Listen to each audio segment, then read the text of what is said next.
Welcome to Brainish English Stories.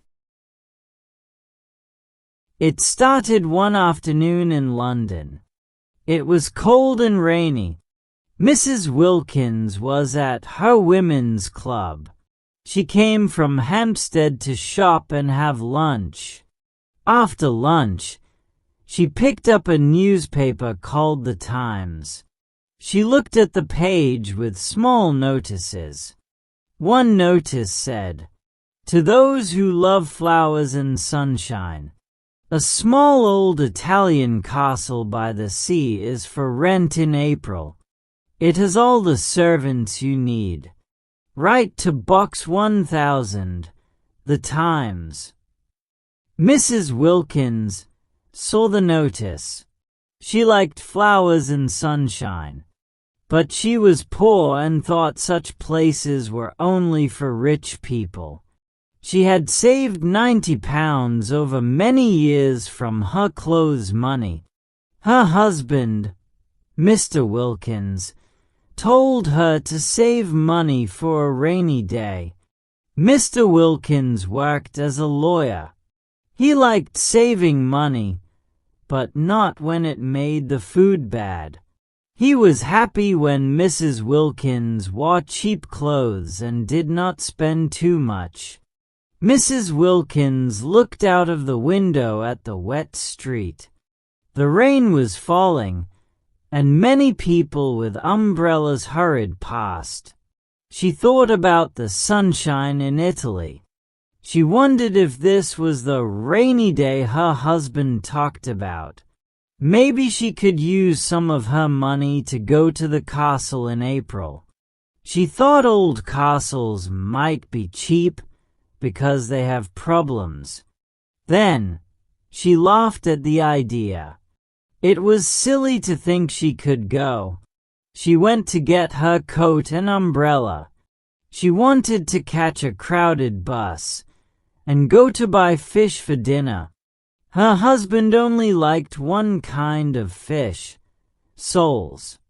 As she walked, she saw another woman in the club, Mrs. Arbuthnot. Mrs. Wilkins knew her by face. They both lived in Hampstead but never spoke. Mrs. Arbuthnot helped poor people through the church.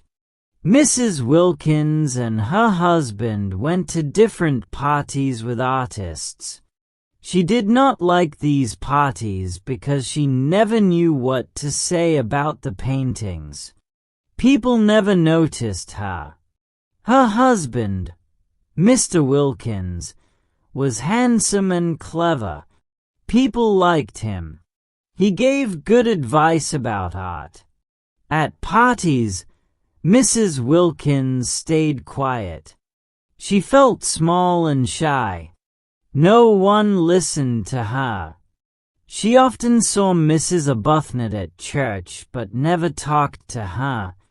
Every Sunday, Mrs. Wilkins saw Mrs. Arbuthnot in church. Mrs. Arbuthnot helped the poor children there. She brought them into the church before the choir came in. She made the children sit nicely in their seats and kneel to pray. Then they stood up again when the choir and the priests arrived. Mrs. Arbuthnot always looked sad, but she was good at her work. Mrs. Wilkins often thought about this. Her husband, Mr. Wilkins, always told her that if people did their work well, they would be happy. But Mrs. Arbuthnot did her work well and still looked unhappy. That afternoon in the club, Mrs. Wilkins saw Mrs. Arbuthnot sitting at a table, looking at a newspaper. She was staring at one place on the page and did not move. She looked like she was dreaming. Mrs. Wilkins felt something inside her. Even though she was shy, she walked to the table and sat down in front of Mrs. Arbuthnot. They had never spoken before. Mrs. Arbuthnot didn't look up. She kept looking at the paper. Mrs. Wilkins waited, trying to be brave enough to talk. She wanted to ask about the advertisement for the Italian castle. She didn't know why, but she felt she must ask. Mrs. Arbuthnot looked so kind and sad. Mrs. Wilkins thought, why can't two sad people talk to each other? Maybe we could share our thoughts and dreams, just for a little while. Mrs. Wilkins believed Mrs. Arbuthnot was reading about the same castle, thinking about flowers, sunshine, the sea, and warmth, instead of the cold rain outside and the boring days in London. Suddenly, Mrs. Wilkins spoke. "Are you reading about the castle with the wisteria?" she asked. Mrs. Arbuthnot was surprised, but Mrs. Wilkins was even more surprised at herself for speaking. Mrs. Arbuthnot looked at Mrs. Wilkins for a moment. She had never noticed her before. She had read about the castle a little earlier and was lost in a dream about sunshine and the sea. "Why do you ask me that?" Mrs. Arbuthnot said softly. Mrs. Wilkins blushed. "Oh, I saw it too, and I thought maybe," she said shyly. Then she added, "I see you in church every Sunday." "In church?" Mrs. Arbuthnot asked. "Yes. And this advertisement, it seems so wonderful. And today is so sad and rainy." Mrs. Arbuthnot looked kindly at her. "If you see me in church, you live in Hampstead too?" "Oh yes," said Mrs. Wilkins, her head lowering a little. "Oh yes." "Where do you live in Hampstead?" asked Mrs. Arbuthnot. She always liked to know the facts before giving advice. But Mrs. Wilkins did not answer.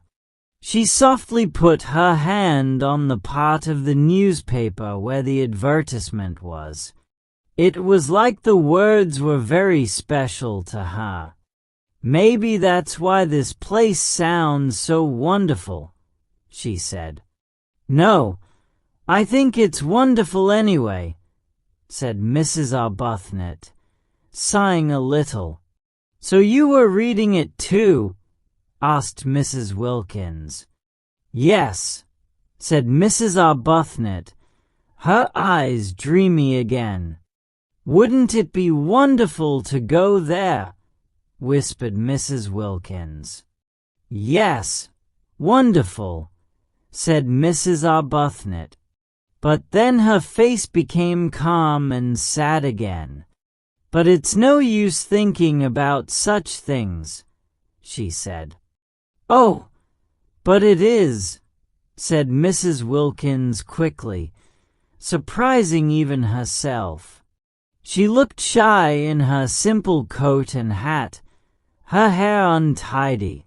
"Just thinking about it makes one feel better. And sometimes, if you think about something a lot, it really happens." Mrs. Arbuthnot looked at her carefully. She wasn't sure what kind of person Mrs. Wilkins was.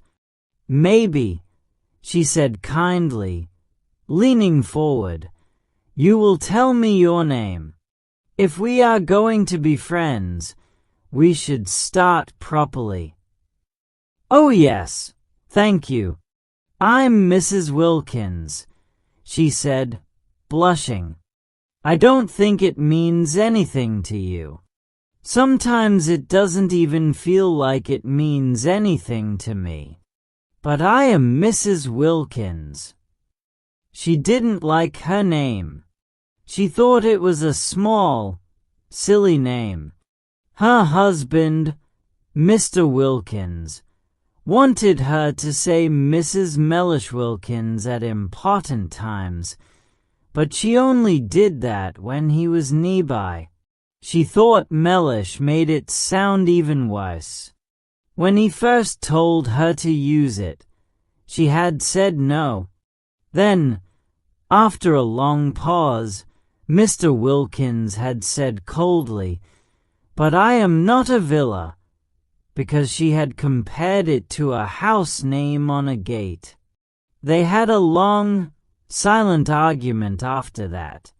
She thought anyone would argue if they stayed together every day for 2 years.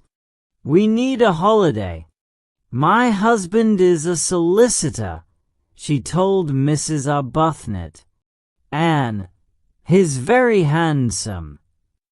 "Well," said Mrs. Arbuthnot kindly, "that must be nice for you." "Why?" asked Mrs. Wilkins. Mrs. Arbuthnot was surprised but started to explain. Yet Mrs. Wilkins was not listening. She was seeing a picture in her mind. She and Mrs. Arbuthnot sitting together under a beautiful wisteria in the sunshine at the old castle. She could see it. They were there. Mrs. Wilkins stared at Mrs. Arbuthnot, her face bright with excitement. Mrs. Arbuthnot noticed it and stared too, surprised by the light in Mrs. Wilkins's face. The two women looked at each other. Mrs. Arbuthnot was surprised. Mrs. Wilkins had the face of someone who had just had a big idea. Of course, that was how it could happen. Mrs. Wilkins couldn't go to Italy alone. She didn't have enough money, and she wouldn't want to go by herself. But if she and Mrs. Arbuthnot went together, she leaned across the table. "Why don't we try to get it?" she whispered. Mrs. Arbuthnot opened her eyes wide. "Get it?" she repeated. "Yes," said Mrs. Wilkins quietly, as if someone might hear them. "Not just sit here and say how wonderful, then go back to Hampstead and cook dinner like always. We've done this for years and we'll keep doing it for years. Unless," she added, blushing, "we take a break. Everyone needs a holiday sometimes. It would be good for us. We would come back happier and nicer to everyone." "But how do you mean, get it?" asked Mrs. Arbuthnot. "Take it," said Mrs. Wilkins. "Take it." "Yes. Rent it. You and I share it. Then it would cost only half. And you look like you need a holiday too." "But we don't know each other," said Mrs. Arbuthnot. "Well, we would if we went away for a month. I've saved some money for a rainy day, and maybe you have too. And this," she said, looking out the window at the gray sky, "this is the rainy day." Mrs. Arbuthnot thought, "She is a little strange." But she also felt something inside her move. Imagine a whole month away from everything to a beautiful place, said Mrs. Wilkins. Mrs. Arbuthnot thought, she shouldn't talk like that. The vicar wouldn't like it. But still, it sounded wonderful. Then habit pulled her back. "But heaven isn't a place far away," she said kindly. "It's here and now, inside us. We are told that." Mrs. Wilkins shook her head. "It isn't," she said.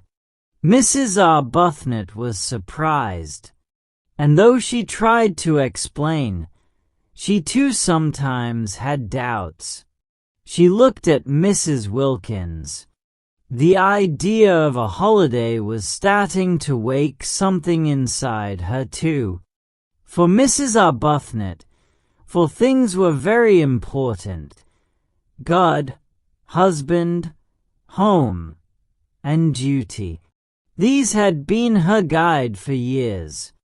After much sadness in her life, she held on to these things like a pillow and was afraid of changing.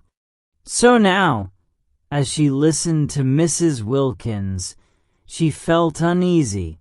She wanted to give her a label to help calm herself. Maybe she has nerves, thought Mrs. Arbuthnot. Maybe she's too emotional. She looked kindly at Mrs. Wilkins's small, eager face and thin shoulders. She couldn't see her long legs under the table. Mrs. Wilkins had a face like a little girl, hoping for something wonderful. But nice things don't really make people happy, thought Mrs. Arbuthnot. I've learned this from my own life. She had married Frederick when she was 20 and was now 33. She had once loved him very much, but now he was just another duty in her life. Real happiness, she believed, came from helping others and from God. She didn't want to start dreaming again. She didn't want to remember beautiful things or to wish for them. So she said kindly, I would like us to be friends. Come and visit me. I'll let me visit you. I'll give you my address. She took out a card from her bag, but Mrs. Wilkins didn't take the card. Instead, she said softly, It's strange, but I can see us both this April in that beautiful castle. Mrs. Arbuthnot felt uneasy again. Do you? She asked. Don't you ever see things before they happen? Asked Mrs. Wilkins. Never, said Mrs. Arbuthnot, trying to smile, but she couldn't. Well, said Mrs. Wilkins, even if it's wrong, it would only be for 1 month. Mrs. Arbuthnot tried to say it was wrong, but Mrs. Wilkins spoke again. I think it's wrong to be good for too long until you feel sad. I've done nothing but duties, and no one loves me more for it. I want something else. She looked like she might cry, but then quickly smiled and said, I don't know why I'm telling you this. It's the advertisement, and because we're both so miserable,